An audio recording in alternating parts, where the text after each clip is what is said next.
Ladies and gentlemen, for the past 2 or so months since the launch of Limbus Company, I've been playing this bad boy pretty much daily. Logging in daily, doing all the stuff, experiencing the whole thing, playing through the story, doing all the events, bought the battle pass, played the battle pass, did a few of the events, spent my goddamn anchor Fallon, and after an arduous 2 months of playing this game, I think I've formulated a nice, solid perspective of what I think the game is and who the game is for. And in this video, I want to do like a pseudo small review thingy, going over what I like about the game, what I don't like about the game, and just kind of giving my opinion on the game as a whole, and where I will stand with the game going into the future. So, let's get into that. Now, for those who don't know, Limbus Company is a 3rd edition, I think, to Project Moon's kind of world, the world of Project Moon that they've created through their previous games, Library of Arena and Lobotomy Corporation, and it's also their first gacha game.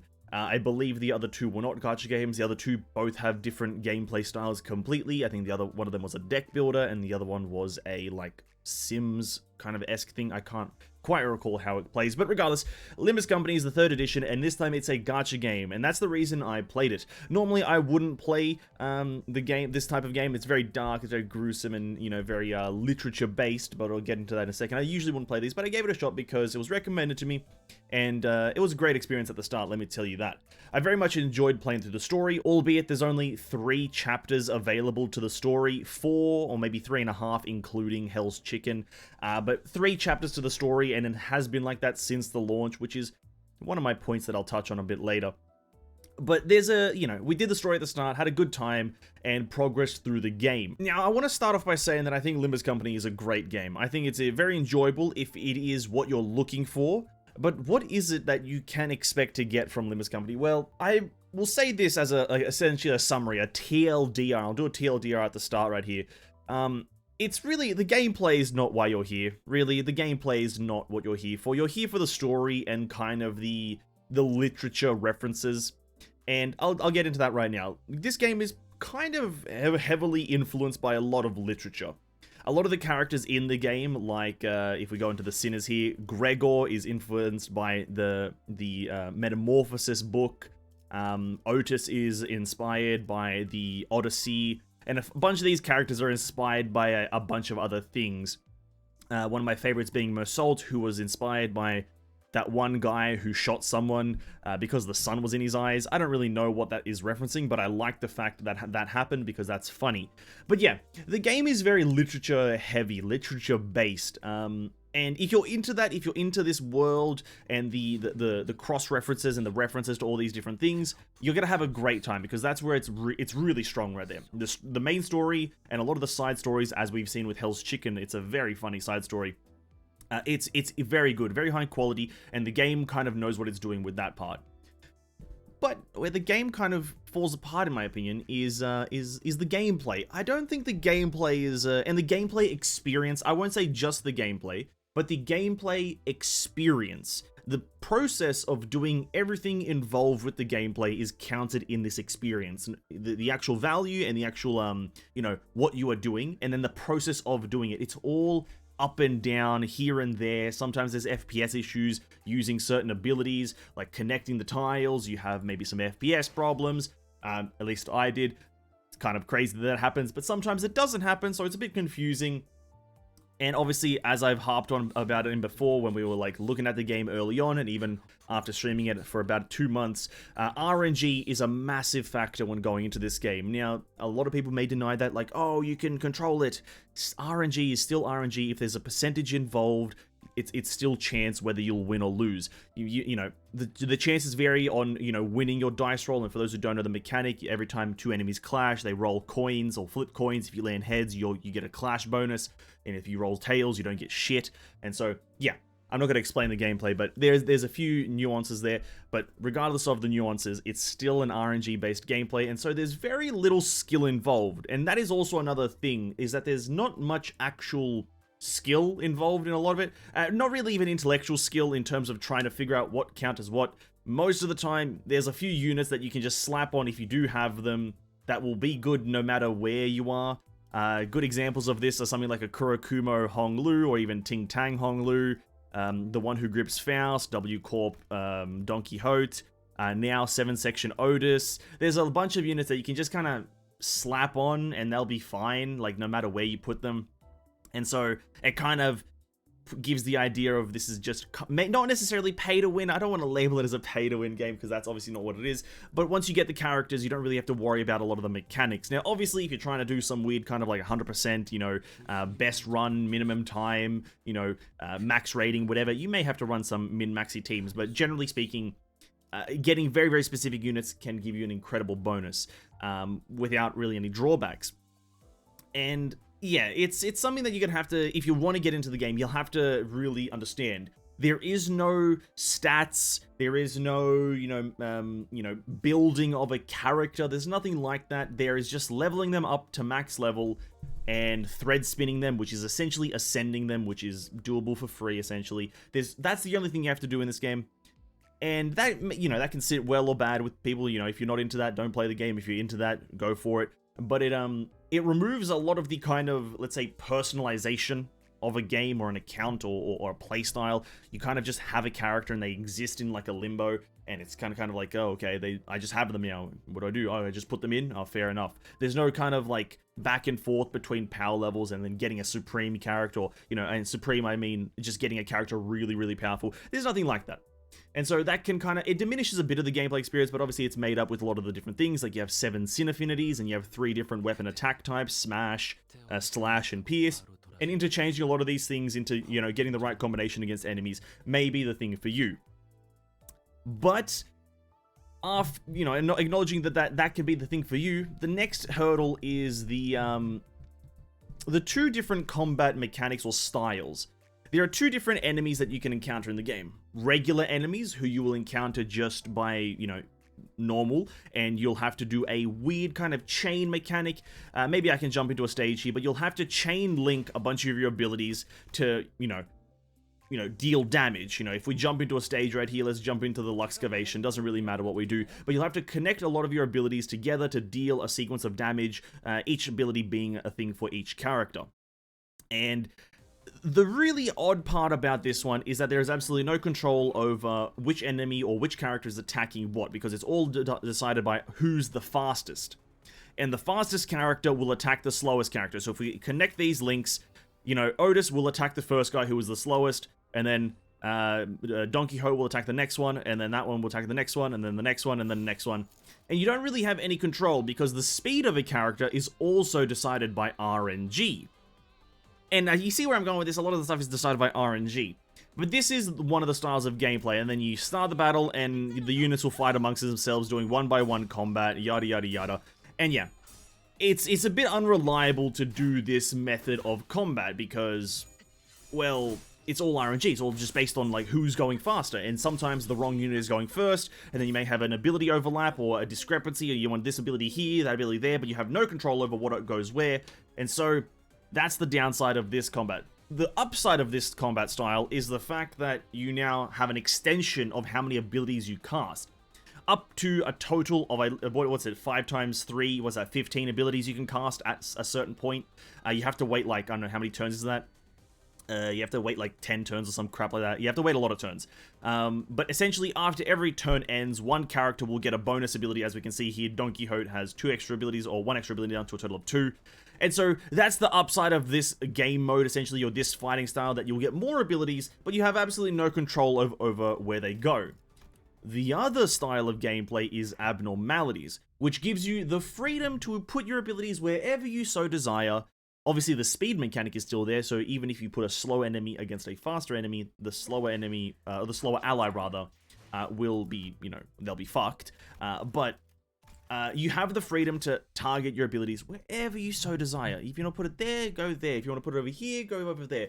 But you don't get the bonus abilities. Your characters don't go up to, you know, 10 abilities, 15 abilities. They don't. You only ever get to have, you know, these 5. And that's fine. The abnormalities fights are structured like that. But it becomes very difficult because some abilities suck some places, some characters are slower than others, and the big one is the speed thing. if two characters have the same speed, they essentially can't fucking clash, unless you are targeting the exact one that is targeting you, but usually there's a fucking mishap between, so this one's slower, the ones that are attacking you is slower, so you want to target that one, but then there's one faster attacking another person, so you want to clash that one so they don't get attacked by something else, and so it's a massive debacle about a bunch of stuff. Regardless, that's a fine mechanic, but this is the other game mode, is you target all your abilities, you know, I put ability there, I put this ability here, I put that one there, whoops, I missed it, that one there, and this one over here. And then you let them go, and they'll do their bullshit, and they'll attack a bunch of enemies, and that's fine and dandy. This is the preferred gameplay, by the way. This is the preferred gameplay style, as you have a better understanding of what's happening, and it's a lot more free. The only downside to this one is that it's very slow. You have to watch everything one by one, and that is fine, in my opinion. I just wish there was a way to maybe add a 2x speed modifier to this, so it didn't take so bloody long, because that is pretty much the only problem here, is that it takes so long. But it should be noted that in your abnormality fights, you always do have a win rate and damage option, so the characters will use something that, you know, based on these things. But yeah, this is the other one. This was the more preferred one in my opinion. I think having a better understanding of what's happening and better control over who's doing what, where, and how is a lot better than the whole, just go, you know, mechanic of the previous fighting style. And yeah, these two gameplay styles may, like, one of them will annoy you, essentially, as if you do decide to play the game, one of them will annoy you a lot. Regardless of which one it is, if you prefer the RNG-ness of just going straight in a line, or with your, you know, your bars and chain linking them all, or, you know, you like the selecting specific abilities, you'll like one and not like another. It's kind of how it'll work. Regardless of which one you are, you'll encounter the problem of fucking characters. And just some characters just sucking, some characters being good, bad, not good situations, and then also the RNG of your actual abilities themselves. Now, this is a minor point. This is a very, very minor point, but it's one that I think can be alleviated very easily.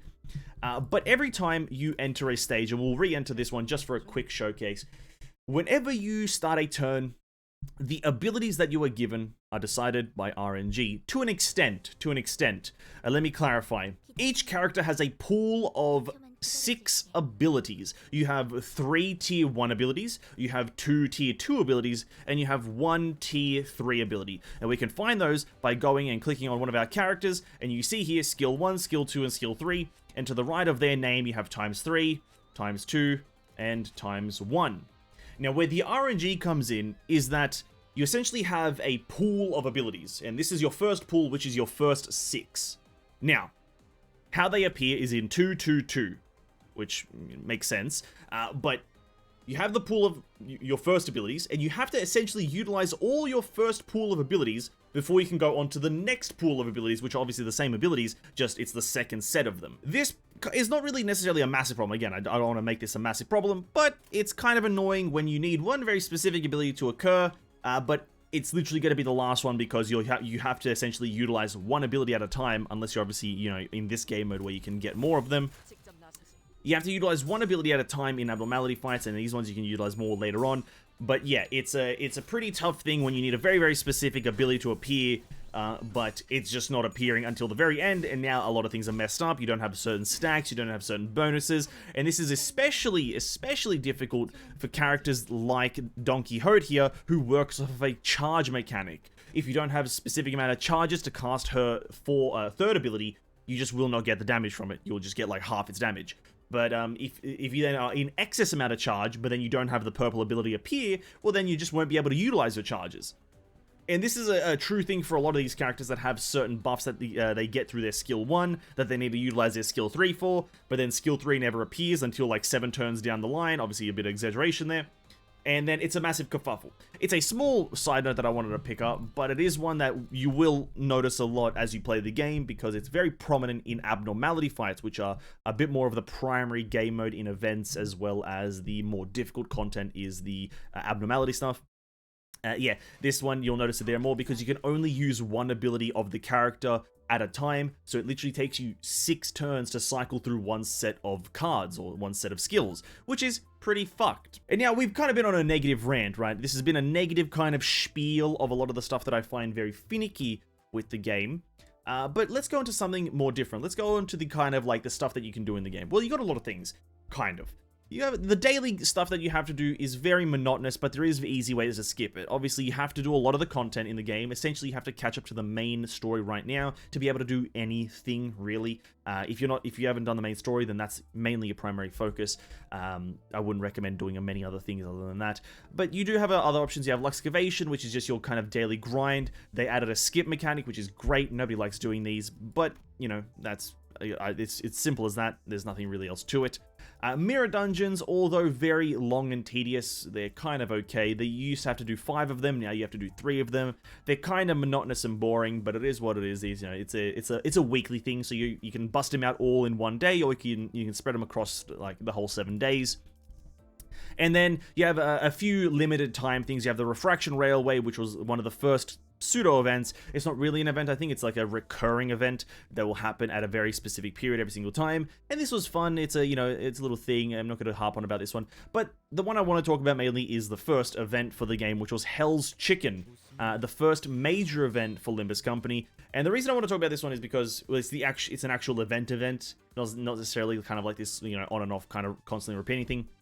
This is great, kind of. The gameplay, or rather the story, my apologies, the story mechanics and the story stuff of the game, the event, is great. I think the story is immaculate. I very much enjoyed it. It's very funny, it's very interesting, and it's kind of a nice transitioning chapter to the next major arc in the story, which will be coming in the near future, I presume. But where the event really falls short is the gameplay mechanics. Now, this is not gonna me label the game as like all the events are gonna be like this in terms of gameplay. But, you know, the railway is kind of like this, and so is this event, but it takes a fucking long time to do anything. Now, what the event asks for you in terms of getting all the rewards is to do a mirror dungeon to get 1 reward, essentially. If you don't know what a mirror dungeon, it's just a massive sequence of stages, about, I don't know, 10 stages, I would say, that you have to do, and then that's 1 mirror dungeon.